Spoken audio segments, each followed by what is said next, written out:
Olá, pessoal!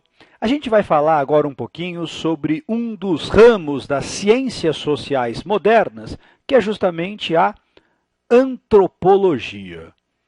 Bom, você já sabe que a antropologia, ao lado do que a gente chama de sociologia, em sentido estrito, e da ciência política, a antropologia forma aquilo que amplamente nós consideramos as ciências sociais. E qual é a especificidade da antropologia?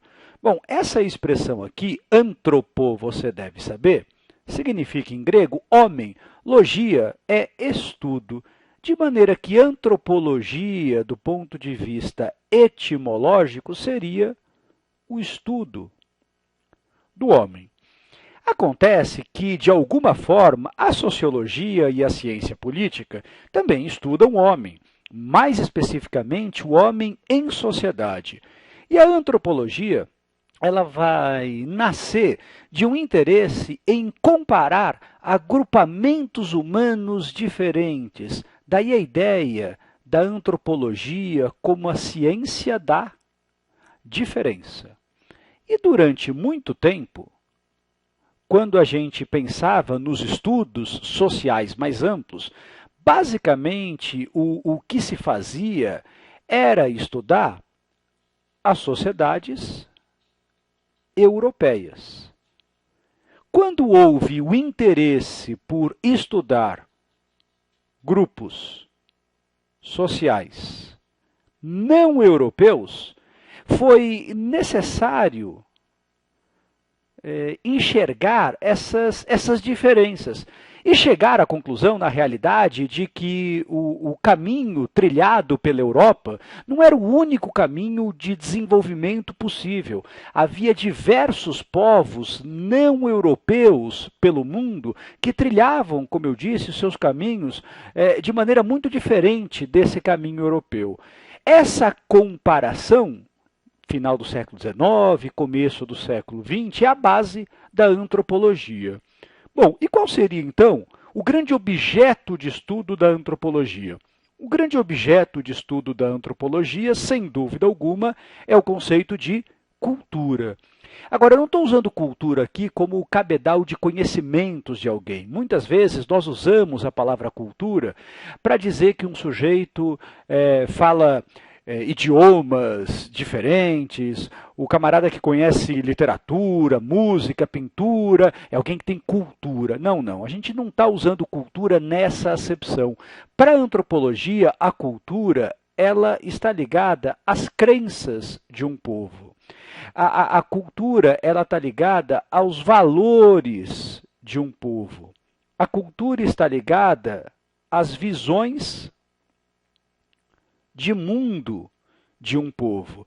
E, basicamente, a cultura é uma construção, na realidade, coletiva e que dá sentido à existência de um determinado grupo social. E, basicamente, o que a antropologia nos ensinou é que a gente não deve falar de culturas superiores ou de culturas inferiores.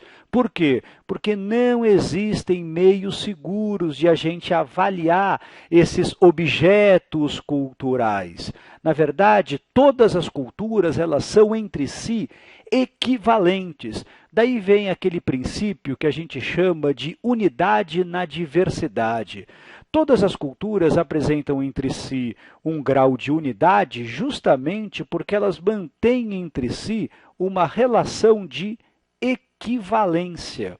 E quando eu falo em equivalência, eu estou dizendo, elas não são iguais, elas se equivalem. Por quê? Porque não é possível encontrar entre elas relações de superioridade ou de inferioridade.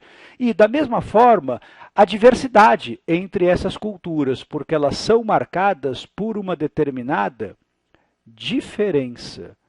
Quando a gente fala, portanto, nessa noção de cultura, a gente está falando que o mundo é marcado por uma grande pluralidade de comportamentos. E a antropologia nos ensina que nós devemos respeitar isso. Bom, basicamente, houve duas correntes do pensamento antropológico que foram responsáveis por desfazer, então, esse mito das culturas superiores e inferiores.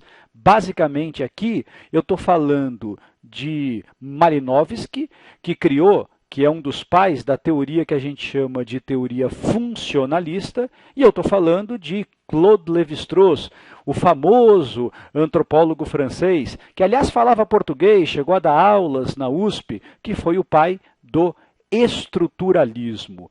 Bom, o funcionalismo, que é um pouco anterior ao estruturalismo, ele vai mostrar que as culturas humanas são simplesmente diferentes entre si. E por esse motivo, não nos cabe fazer julgamento de valor, fazer juízo sobre essas culturas. Nós devemos entender o que cada comportamento importa para um determinado grupo social e qual seria a função desse comportamento para o grupo.